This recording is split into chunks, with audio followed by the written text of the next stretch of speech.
Oh, Chris, I received your question here. Part of it's covered up with this pop-up box here. But let's see, it says, what did it say here? Use the standard normal table, find the specified area between 1 standard deviation above the mean and 3 standard deviations above the mean. Okay, and so if I graph the normal curve, I'm not going to do a very good job here, but I'll try to graph it here to the side. So this is supposed to be the normal curve here. One thing you should understand real well is that the area, total area under this curve is 1. I noticed you gave an answer of 1.7, and that's, the question relates to the area under the curve, and you're never going to get more than 1. Should be always 1, between 0 and 1 inclusively. Okay, so I pressed on, since it's a positive z-score, I pressed on this table, page 2 here, and here's table 2. Notice it says it gives you the area left of the z-score when z is positive, and so we want between 1 and 3 standard deviations. Well, right here is 1.0, and then if you need to take it out to the nearest hundredths, here's 1.00. This is the number we want. I don't know if I can circle it real well on my iPad, but that's 1 standard deviation above the mean.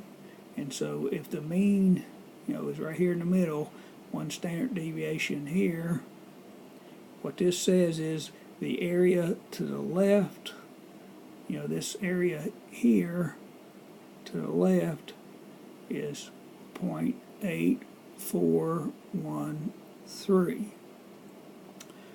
So this says that the area to the left of 1 standard deviation above the mean is that here.